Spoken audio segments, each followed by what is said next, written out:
there is a lot happening right now, and one among the important factor is that the amendment came.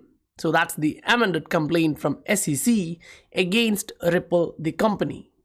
So there are some things which we need to know inside this one.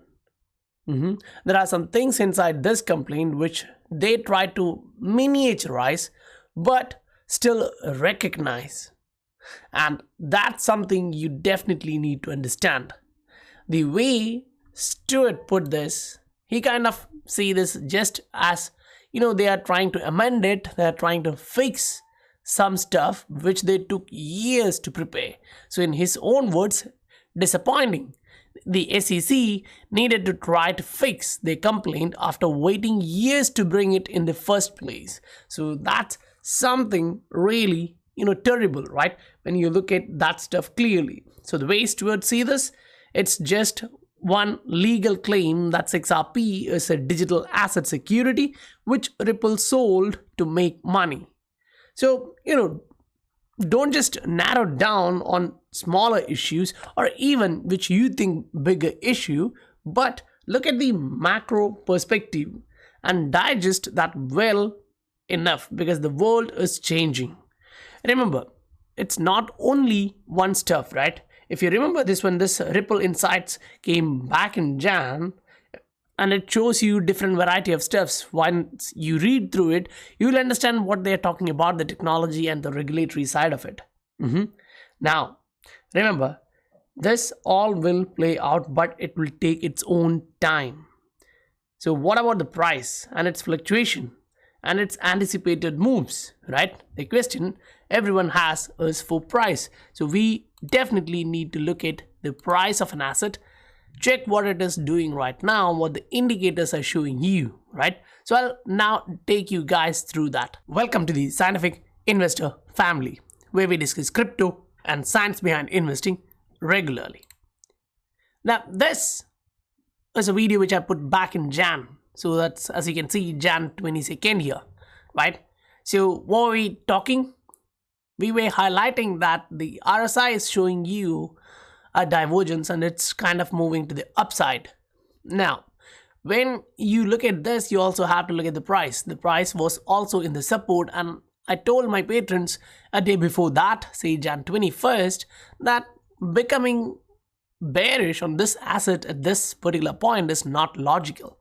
And then the next day I highlighted my YouTube community too, the same stuff. So what happened? Say by February 7th, we reached the top.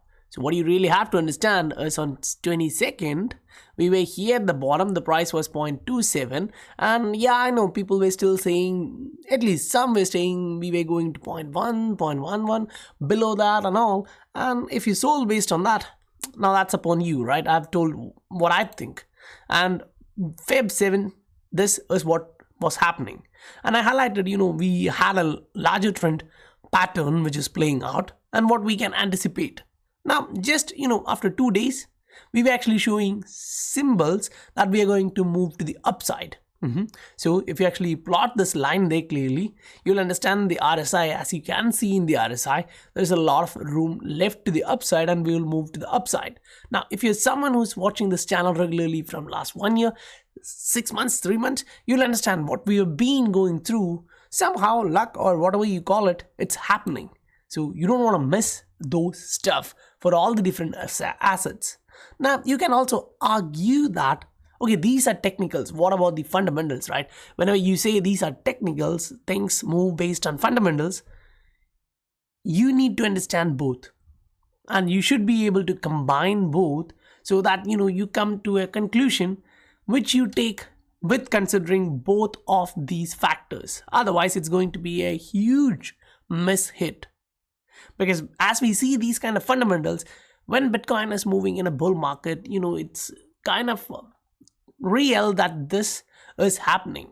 Malaysian Bitcoin mining gang stole over 2 million in electricity. Okay, so what really is happening there? They needed more electricity to produce this particular stuff which they are doing.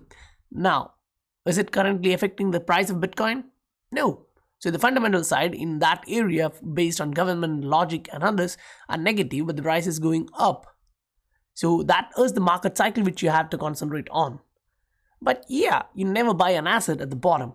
Nah, you never buy an asset at the top. You buy it at the bottom. But always, the common sense is not the common practice, and majority of the people would do the opposite. They'll say, okay, I'm buying Bitcoin right now.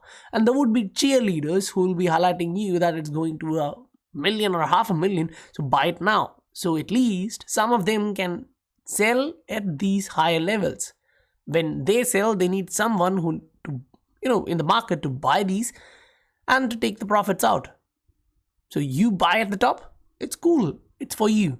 But not everyone does that. So yeah, I do understand. There are questions like, okay, now in our channel we focus on XRP, we talk about these, and say in these videos which I put based on XRP, which is one of the most important asset in my portfolio with a huge percentage or a huge chunk of my portfolio in it, I definitely will highlight, when I say these stuff, I do play by the rules. I show you why I see this, why I look at this, and what really is happening and what I expect. Then, not everyone do see this on that proper manner. But if you've been watching me for some time, you'll understand what I was really looking at, right? Say, these are happening there. Now, yeah, when you say these are happening there, it's also happening in the price. So in each and every video where we kind of break it down to you in a level so that you can understand what really is happening and what you can target, right? Now, is this only for one asset? We have a lot in the market cycle. We have a lot doing way better. We have a lot, doing way perfectly. Now, yeah, it's not only about one or two assets, it's about a lot of different assets. Say BNB just did 20% last day and 60% last week. Say this one was something which I put yesterday when we were around 166. Now, did we miss this asset till 166? No, we didn't. We were actually following it all the way from the bottom. If you go back in the charts in the Patreon, you can actually understand we were following this asset from the bottom. Now, is it only one asset? No. And why were we actually bullish on this, looking at this target first? Because the RSI was breaking through the roof. And it's evident that once it does that, it's going to go sky high. And that's what's happening here. Now, this is a zoomed in chart. And just looking at the flag pattern and measuring the flags target, we put this one, right? So the same stuff is happening for majority of the different assets in Patreon. You look at the date and the charts being posted. You can see the number of charts and the consistency which I post the charts. It's not only for an asset, it's a lot for really variety of assets which you see in the market. But you have to understand all of these are doing fine. Say Dash, say Ether, which I put just a couple of days back. Then you come to Coin Paprika, Coin Market Cap, wherever you want to go and look at the price. Say Ether. Now if you want to go look at Dash, I think it's somewhere here. Yeah, Dash. Look at this, how it was doing in last 2-3 days. Now, it's not only about all those couple of assets, right? You go in, you see a ton of assets being done here. And if you want to take benefit of that, you can look at the Patreon. The link is in the description below. And remember, this is 19th of the month. So if you want to enter into Diamond Plus, I'll say don't do that right now. Just enter into Platinum. If you want to enter into Platinum, I'll say, okay, it's better to enter into Premium. Now, if you're looking at the $10 tier, you can look at $5 tier right now, and the first of the next month you can upgrade. Now remember, Telegram alerts, the instant call outs begin from 3rd tier. So if you want that, then you should be looking at that 3rd tier or higher. Now that's enough for the Patreon stuff, right? Now let's really look at the price and what it is doing and what we anticipated to do from here. Looking at the RSI, what I see is like a flag pattern forming, and the price is kind of supporting it with the higher highs and higher low correction, which looks really impressive for me, because if I'm looking at this, there was a first one, second, then the third. So it really looks impressive. Now why I say impressive? Because these happened in January. You got that SEC kind of SHIT in December.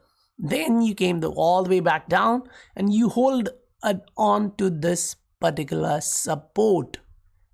That's so important to understand where the price is staying. And that's why on these videos, I kind of give you a highlight that what I really think based on the charts, not just my opinions.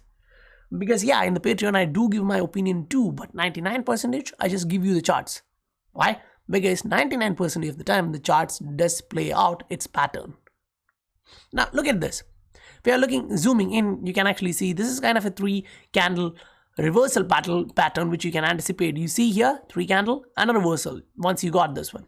Now if you are going to close this candle in green, that means you can be followed by a couple of bullish green candle which push the price up.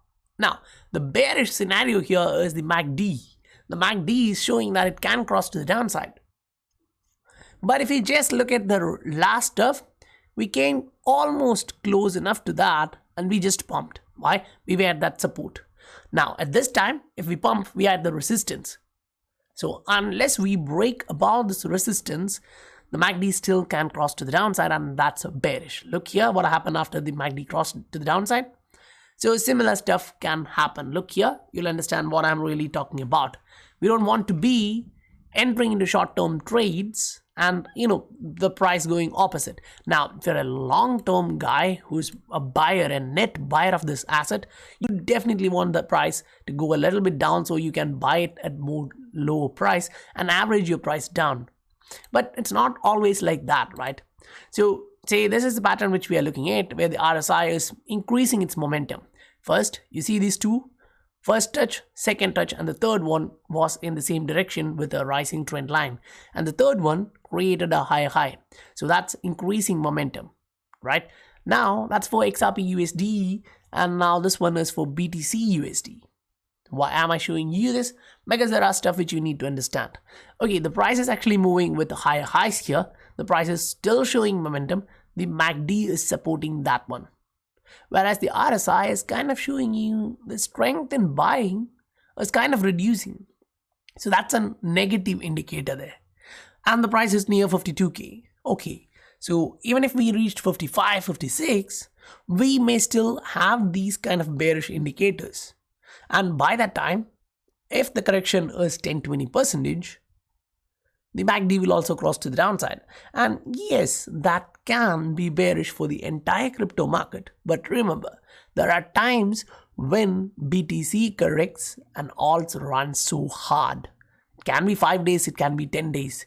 But in that 10 days, if an asset can run 10 times, it doesn't matter if it's in 10 days or 5 days.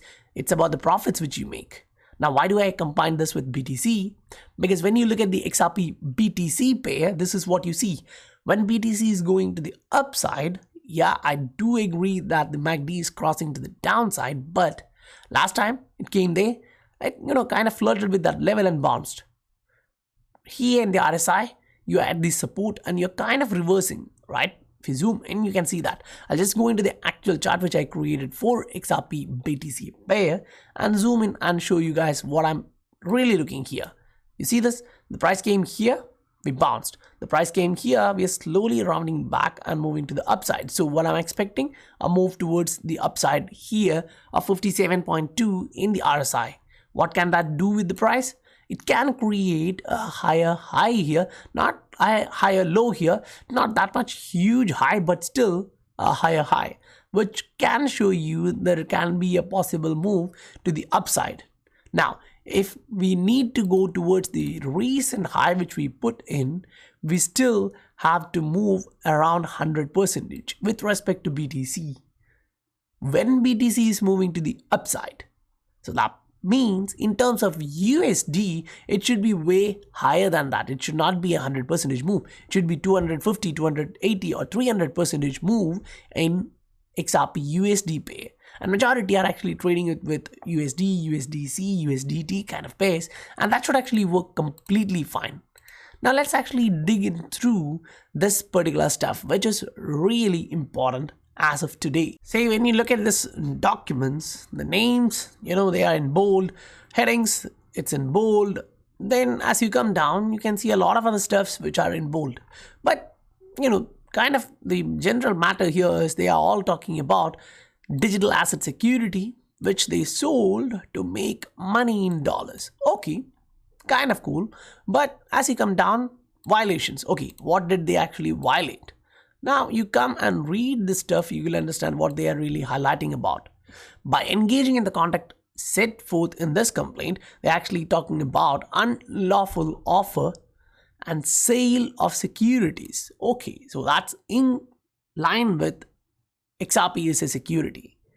So if XRP is not a security, this entire stuff is, have to be rewritten saying, okay, we are sorry guys, we made a huge mistake after waiting for 8 years, working 8 long years to make a perfect mistake, right? So that the market doesn't believe.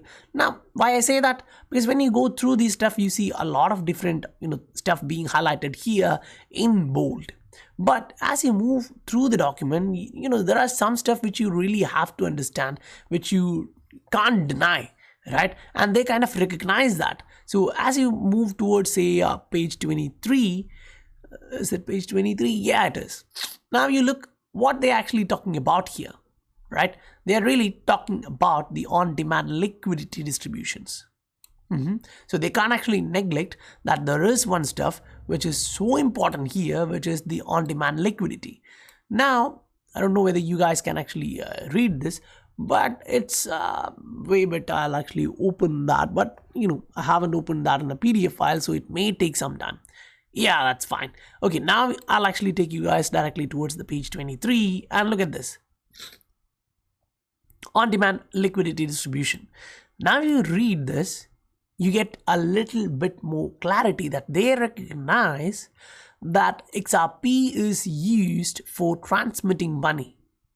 So there was XRP, which was rebranded as on-demand liquidity or ODL, and it was a product in the market for transferring money.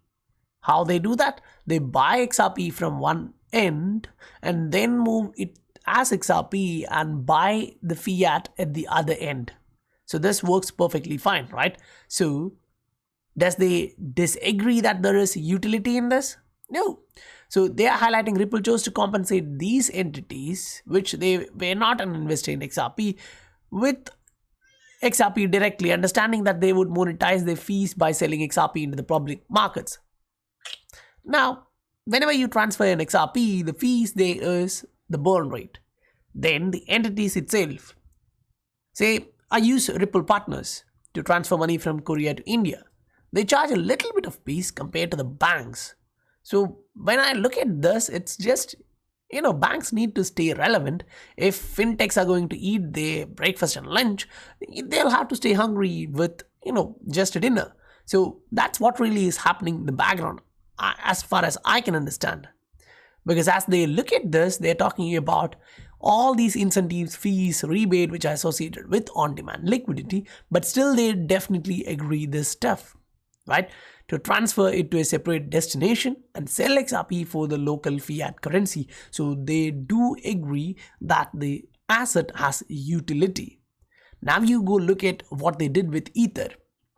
You can't deny the fact that they also had the same distribution of the units without much of a clarity. Look at Ripple, the company, they are putting out how much they sold, how much they are holding, and all of the stuffs clearly, right? So they actually shows you the market sales, institutional sales, and clearly states what really is happening. So 2020, you see this. What else you need? That's one of the stuff I'm bullish about, because back in 2017, if this was the case, and right now this is that case, I'm doubling down. If XRP is not being sold in the open market, that means the new supply coming into the market is reduced substantially. Now, when I say substantially, do understand comparatively, it's not a huge price there.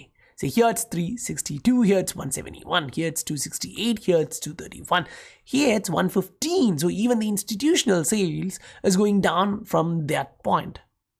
So in 2021, if it's less than this, the new supply coming into the market is reduced hugely. Then you come and look at these kind of stuff, which kind of gives you that easily understandable item. Santander came with, the OnePay FX.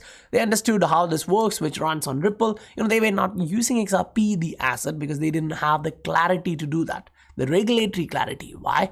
Because we have regulators like these who can't understand anything. So they'll state units of Ripple's virtual currency.